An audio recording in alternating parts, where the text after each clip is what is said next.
Hi, I'm Jonathan Katz-Moses, and today we're going to cut some inlay dovetails.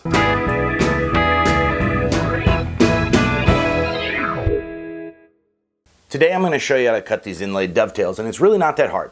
You cut two sets of tails, connect them together, trim your board about 1/8 of an inch, and then cut another set of pins and tails. There's a lot of repetitive steps, so there's some areas I'm going to breeze through, but I have a lot of tips and tricks in here. If you're an experienced dovetailer, you can skip ahead. I get into the inlay part about halfway through the video. If you're new to dovetails, watch this video all the way through. It's going to give you a lot of great tips and tricks. One thing to know is that we're going to be using the Katz-Moses Magnetic Dovetail Jig version 2.0. I came out with this a couple weeks ago. It's patent pending. Originally, the jig had a tail side that was angled down, but I mounted the post on the other side of the jig, and so now you don't need another board as support when you get to your end tails. It also has a shoulder side, a pin side, and works great as a chisel guide on all sides. For every step of the process, this thing will help you cut perfect dovetails.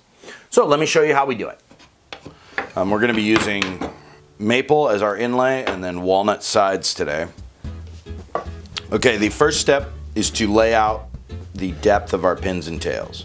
I've set my marking gauge to the depth of our board, and since we're doing inlay dovetails, it's important you still do the depth of your board, which is a little counterintuitive, but as you can see here, the distance here that you leave your inlay is going to be the same distance away that your board sits above the bottom of the inlay, and so you want to stick with the same depth, because if you go deeper, you're going to end up getting some funky, odd-looking keys like that.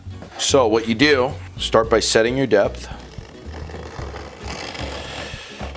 on your main lumber, so not the piece that is the inlay, so the one that is the majority of the wood. You're going to want to mark your shoulder. And then do the same thing with the piece you're doing the inlay.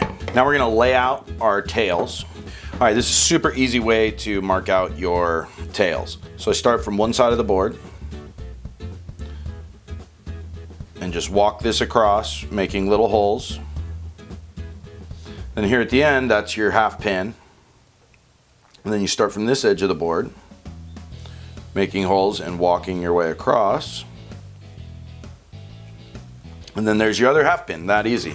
Then I take my marking knife, along with my square, put it right in that indentation we made with our divider, slide my square up to it, and mark out our tails.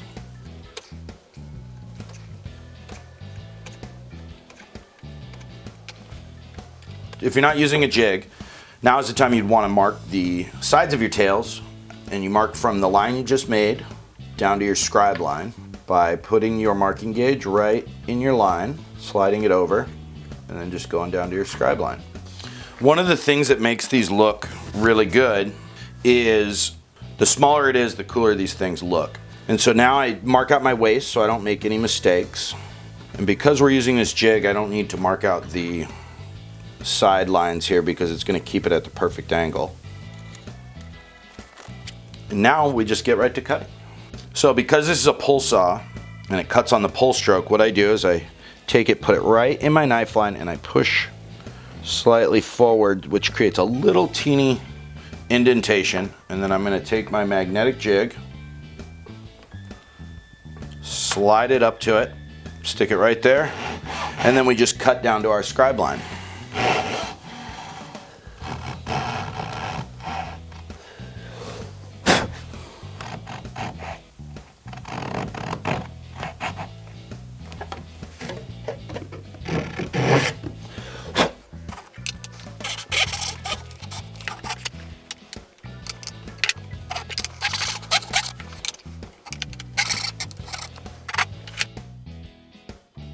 Now we're going to cut off our shoulders, and what's really cool about this jig is it also does shoulders. So same thing, just mark your place, and then you're going to take your shoulder side over here, slide it up,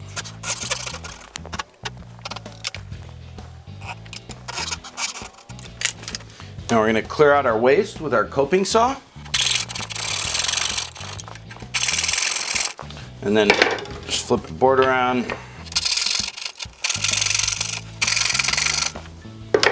You know, now we're gonna clear out our waist with our chisel here.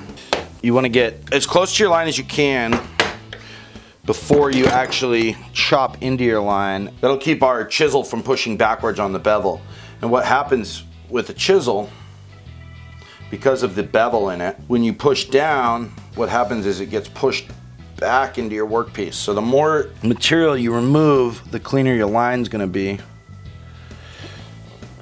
And then when you get down to there, you put it right in your knife line, hold your chisel at 90 degrees, and just chop about a third of the way through, or halfway roughly. You want to stay slightly away from your corners to avoid bruising them.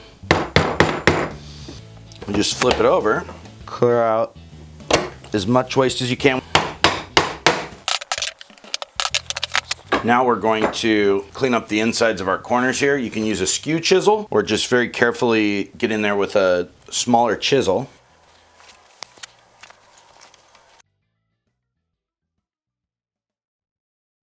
Very nice set of dovetails here, very clean. And now this next step is a crucial step in the inlay process. You really want to take your time with this step and get it right. I take my other board, set it down, just like this. So we're gonna lay it on top, line up the tops of our tails that we just cut with the scribe line, make sure the boards are lined up, and then I lock that down there. I'll also attach this board to my bench.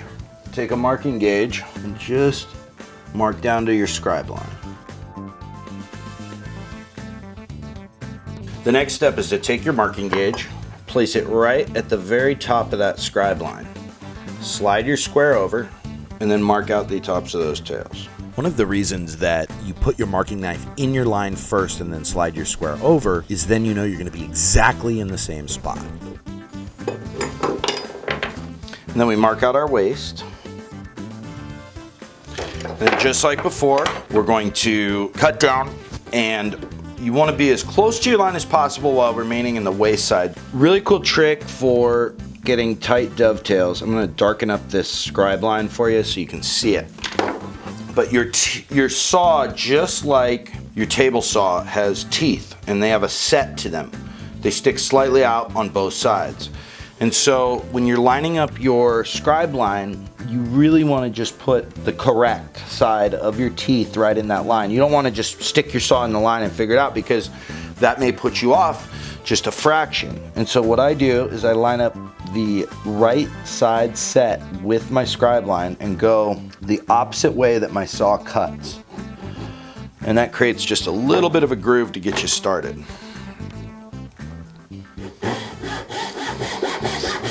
And then you just perfectly get right in that line. Now we're going to remove our waist just like we did before by starting in our kerf but facing away from the piece we want to keep. Got down there pretty close to our scribe line. Now we'll chisel that out. Now another cool thing about this jig is you can use it as a 90-degree guide on your chisel. So you can place it in your knife line, and then you know that that's 90.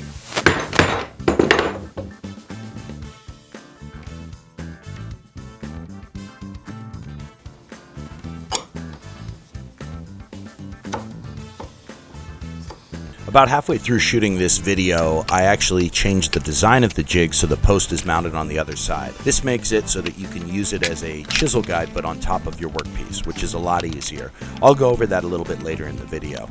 And there we go.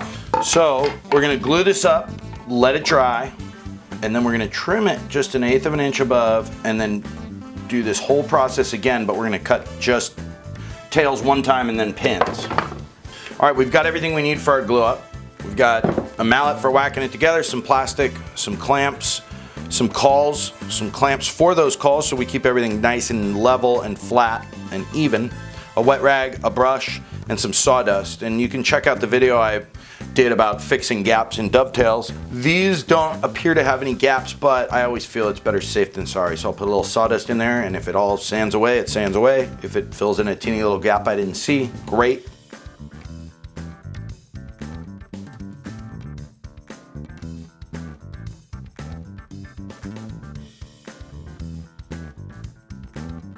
As you can see, that is a very gap-free dovetail, but to be safe, we're going to take a little sawdust. I have some walnut sawdust here from resawing on the bandsaw. And just rub it in there. And this will ensure that there's not a single gap. And it's going to sand off of all this. Same thing here, we'll just make sure we have good glue coverage. Shove that down in there. So do your edges as well.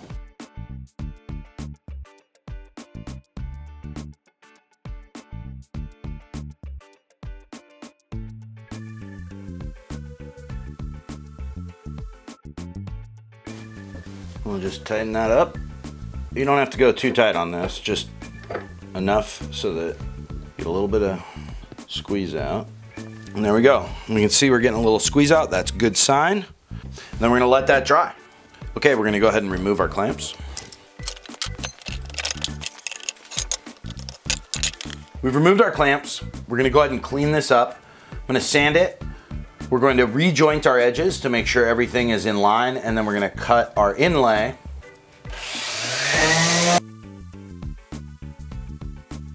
And then we're going to go ahead and joint the edges.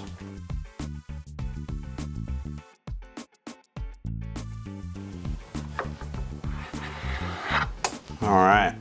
So now you can see we have a perfect set of tails and tails. So now we're going to cut our inlay off, leaving 1/8 of an inch. And what that's going to do is bring our tails up 1/8 of an inch here, and then we'll lay out our line so that we're 1/8 of an inch in, and that'll give us 1/8 inch inlay all the way around. Okay, now we're going to go ahead and cut off our inlay 1/8 of an inch above.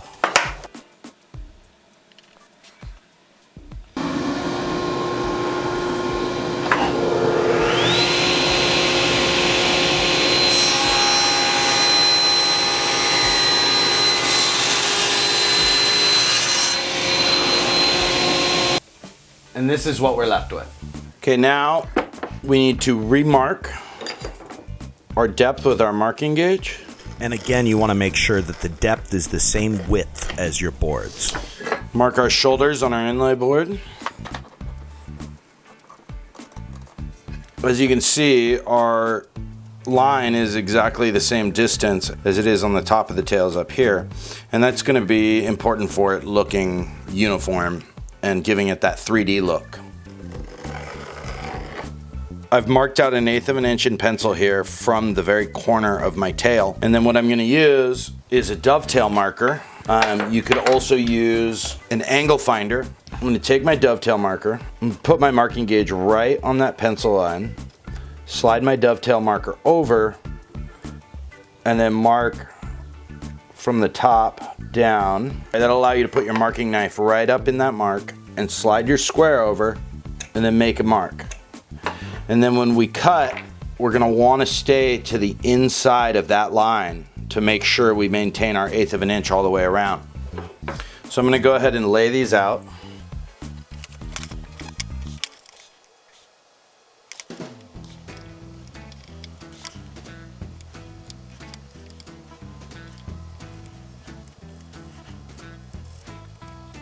Now we're gonna go ahead and cut out our tails. And we need to be very diligent about staying on the correct side of our line. So we wanna make sure that we only cut on the waist side of our line.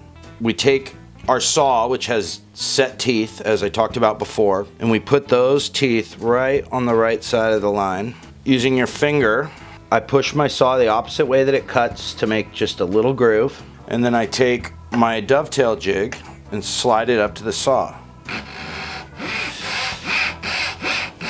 We're gonna cut down right to... We're now on the third set of tails we've cut in this video, so I'm gonna breeze through this section, but I have added a second camera angle so you can get a better idea of what's going on. This is also the point where I've changed the design of the jig. Please let me know what you think about the second camera angle in the comment section.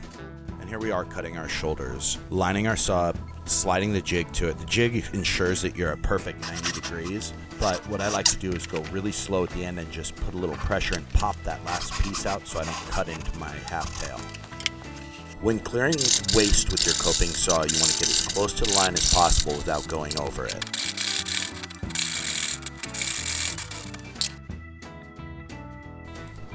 Again, we're using the jig as a 90-degree chisel guide.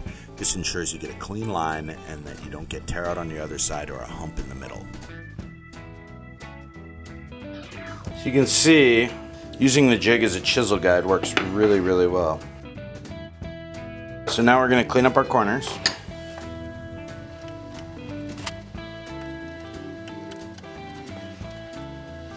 I'm going to show you how to use this as a chisel guide. So you take your chisel, put it right into your knife line, and just pare down.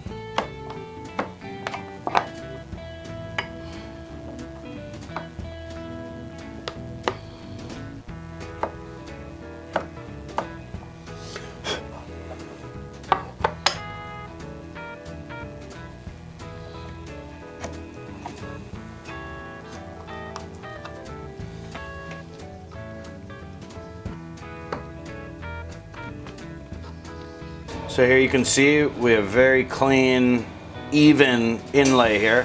And now all we need to do is cut our pins. Now we're going to go ahead and mark out our pins. And I use my plane.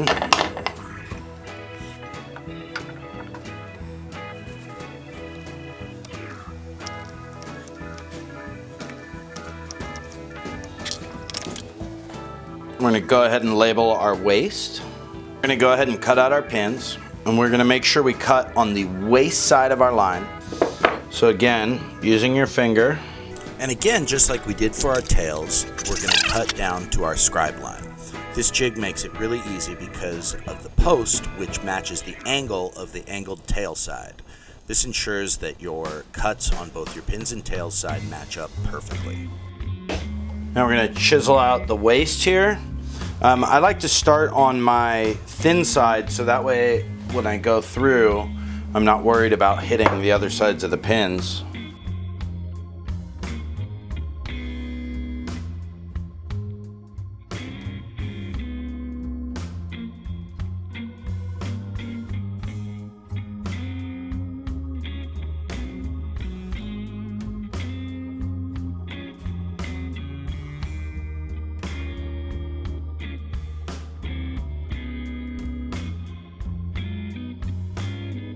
Now we're going to clean up these corners.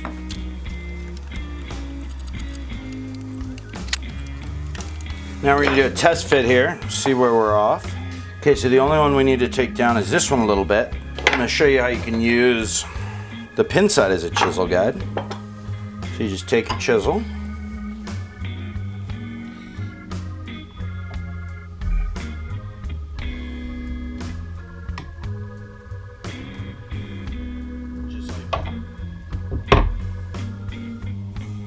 Now, it just so happens we need to clean a sliver off of this shoulder, and so you can use the shoulder side of your jig. Just give it a little shaving, and we know that that's going to be a perfect 90 degrees.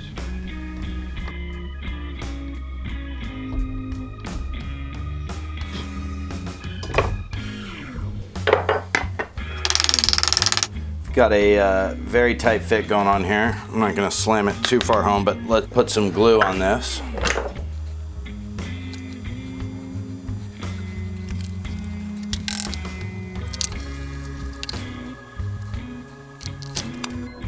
And just like before, we're going to add that really fine resaw sawdust to make sure that if there are any gaps, they'll be covered up and impossible to see. So now we're going to go ahead and let that dry. We come back, sand it up, throw some spray lacquer on it so you can see what it looks like. Glue's dry, we got to take off our clamps here.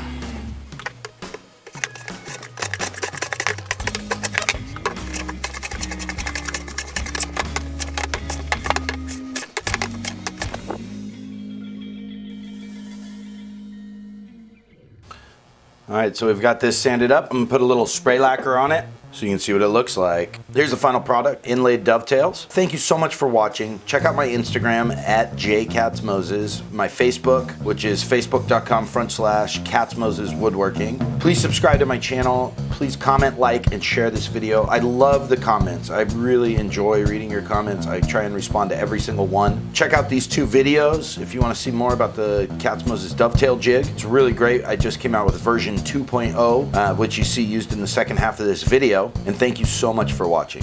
Have a wonderful day.